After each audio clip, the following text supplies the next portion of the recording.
Knowing your own darkness is the best method for dealing with the darknesses of other people. Carl Jung.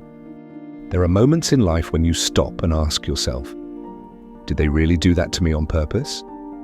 You replay the conversations, the betrayal, the cruel silence, the sharp words, the subtle manipulations, and something inside you aches not only because of the pain, but because of the realization that it might not have been an accident. It might have been deliberate. What do you do with that truth? What do you do when someone doesn't just hurt you, but damages you with intent? Comment below if you've ever felt the confusion, the heaviness of wondering, did they know they were harming me? You're not alone in that question. And you deserve a clear answer, not to fuel anger, but to reclaim your clarity, your self-respect, and your power. Let me tell you something difficult but essential. When someone goes out of their way to damage you emotionally, spiritually, psychologically, they are not just reacting, they are revealing. They are revealing a hatred within themselves that has been projected onto you. And that hatred may not always look loud or violent. Sometimes it looks subtle, strategic, surgical. It may come with a smile, it may be framed as a joke, it may be disguised as truth or tough love, but beneath it lies the same essence and unconscious, and sometimes conscious, desire to see you suffer. The first thing you must understand is that people who damage others intentionally are often driven by unintegrated shadow. I describe the shadow as the part of the psyche we do not want to acknowledge, the parts of ourselves we consider shameful, unacceptable, inferior, and what we disown in ourselves we tend to project onto others. So when someone damages you deliberately, they are often reacting to something within you that exposes their own shadow. Your light, your integrity, your success, your boundaries. These can all trigger immense discomfort in someone who has not made peace with themselves. And instead of facing their discomfort, they turn it outward. They try to make you feel small because your presence makes them feel unseen. They try to hurt you because your truth reminds them of their lies.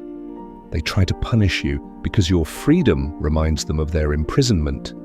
This is not an excuse for their behavior. It is an explanation. It does not absolve them, but it can free you from the trap of personalizing their cruelty. Because when you internalize the harm, you make it about you. You begin to question your worth. You wonder what you did wrong. You shrink. You silence yourself. You carry shame that does not belong to you. But once you see clearly that someone hated you enough to damage you, you begin to shift. You begin to recognize the behavior for what it is: violence dressed in words, neglect framed as detachment, control disguised as concern. And that recognition becomes the first step toward liberation.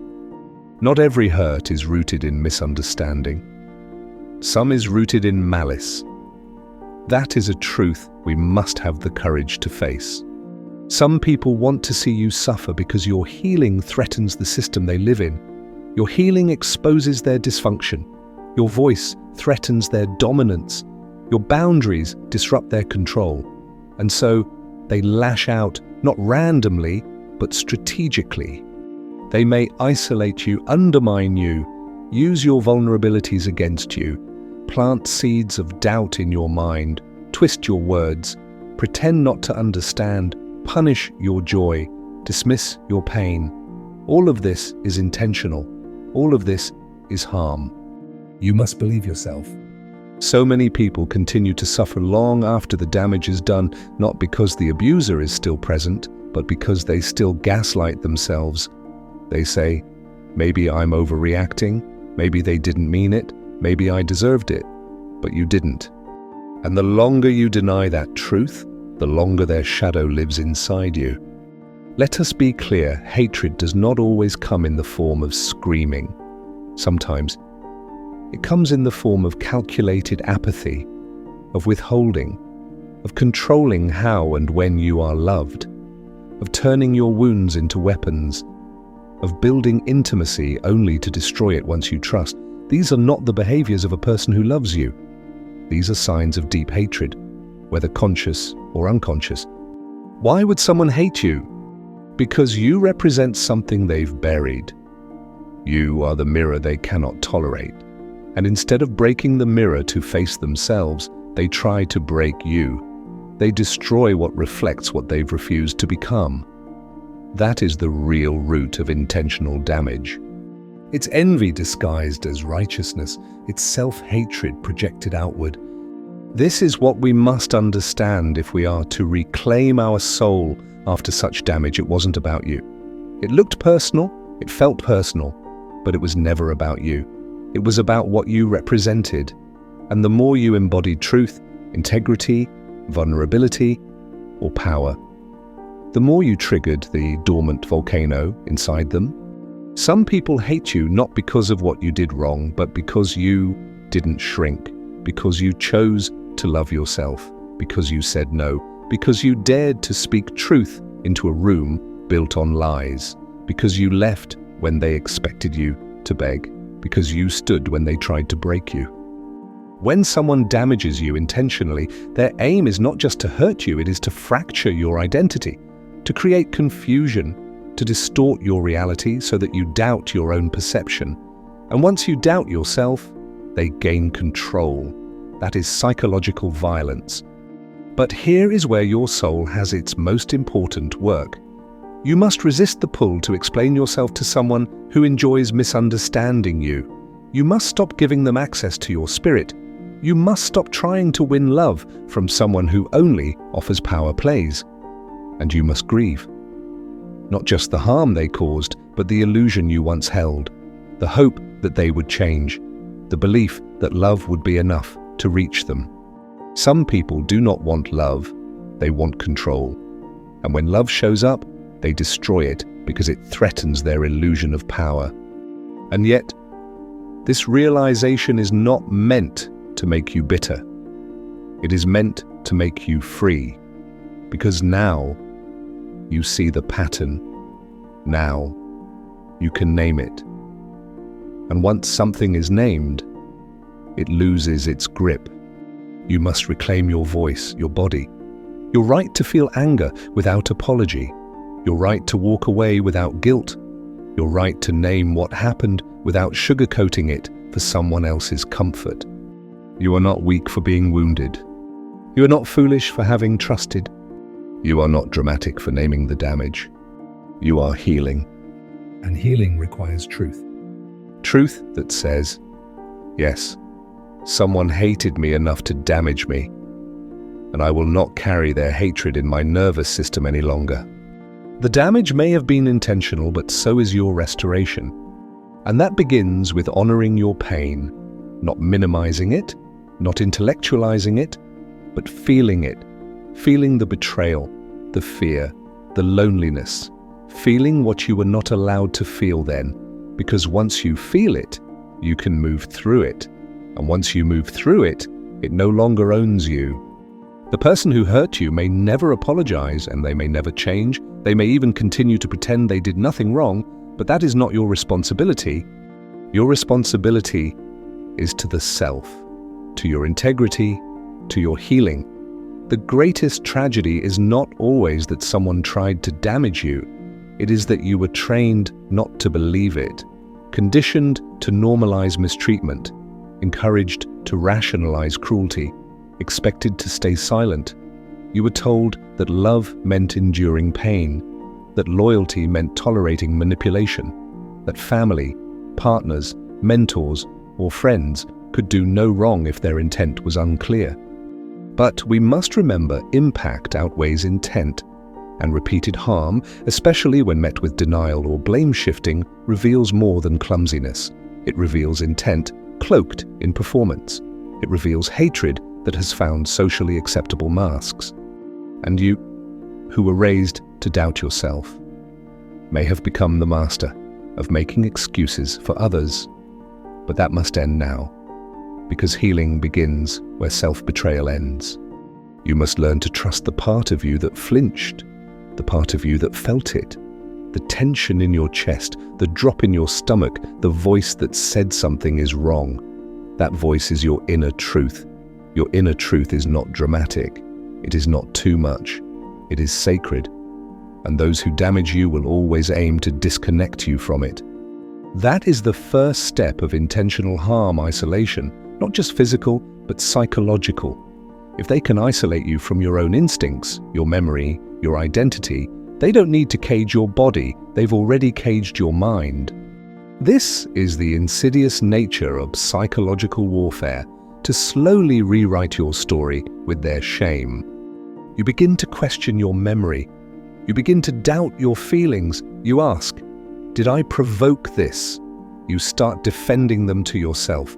You lose the ability to stand in your own knowing. But that knowing, however buried, is still within you. Once you awaken it, you cannot go back to sleep. You begin to remember the first red flag you ignored, the first time they crossed a line and you said nothing, the moment their silence felt like punishment, the way they made you explain and explain and explain your pain until you lost your voice, the way they turned your sensitivity into a weakness, your needs into burdens, your boundaries into insults. And it clicks. You were not loved, you were used, you were not seen, you were consumed. You were not met. You were mirrored only in fragments long enough to be controlled, but never long enough to be truly held. And in that moment of clarity, you face the deepest grief that the person you hoped would love you was only interested in the version of you they could control. But this grief is not your ending, it is your awakening. Because now, you see that their damage was never about your worth. It was about their refusal to heal. A person who hates you will often hide it behind charm. They may compliment you in public and criticize you in private. They may support you with words but sabotage you with silence. They may insist they love you while withdrawing affection every time you become difficult, real, or inconvenient. They may give just enough to keep you hooked, but never enough to let you feel whole. This is not love. This is domination wrapped in confusion. The confusion is intentional. Because a clear mind will leave, but a confused mind will stay, hoping for clarity, seeking closure, playing the same game in different disguises. And some of you are still in that loop, still explaining yourself, still proving your goodness, still hoping they'll finally understand. But they understand, they always did. That's why they played the game so well. Some people don't need education, they need distance. You don't need them to understand, you need to believe yourself. And when you finally stop chasing their redemption, you start building your own. You reclaim your voice. You no longer shrink when you speak your truth. You no longer edit your emotions to make others comfortable. You no longer seek validation from the very source of your wounding. You look in the mirror and say, I see you, I believe you, I will not abandon you again. This is what we call the return of the self. And once the self returns, the spell is broken. You begin to see them not as gods, not as devils, but as deeply unconscious beings acting from pain they refuse to face, choosing control over vulnerability, rage over reflection, hatred over healing. But their refusal to heal does not have to become your inheritance. You are not here to be the container for someone else's shadow. You are here to integrate your own and in doing so, become whole. To become whole, you must release the hope that those who hurt you will make it right. You must mourn what will never be. And in mourning, you make space for something new. Peace. Not the peace of pleasing others. Not the peace of keeping quiet, but the peace that comes from no longer needing permission to be yourself. Some people hate you because you refuse to be destroyed, because you rose after they tried to break you, because you dared to name what they spend their lives denying, because you said no now when everyone else said yes, because you left and they needed you to stay small, because you loved yourself more than they ever could. And that love, it changes everything. You begin to attract different kinds of people. Those who don't need to dim your light to shine. Those who don't punish your vulnerability. Those who meet your truth without flinching. Those who are not threatened by your becoming. but inspired by it. And most importantly, you begin to live in integrity with yourself. You no longer perform. You no longer betray your instincts. You no longer apologize for your boundaries. You honor what you feel. You act on what you know. You trust what you see. That is your power. And it was born not despite the damage, but through it. The person who tried to destroy you may never understand what they awakened, but you will. You will wake up one morning and feel it. The silence, no longer threatening. The mirror, no longer shameful. The future, no longer hollow. You will feel yourself returned, alive, untangled, free. And in that moment, you'll know they tried to hate you into submission, but all they did was push you deeper into your own truth. And truth, once embraced, is unbreakable. This is the gift no one can take. You may still have wounds, but you are no longer ruled by them. You may still remember, but you are no longer defined by the memory. You may still feel sadness, but you are no longer drowning in it. Because you now live in a place beyond revenge, beyond retribution, beyond regret. You live in self-respect. And from that place, you do not hate in return. You simply choose not to carry what was never yours. You walk forward lighter, clearer, unshakable. This is how the story ends. Not with vengeance. With reclamation. You were damaged intentionally, but you healed deliberately. And that makes all the difference.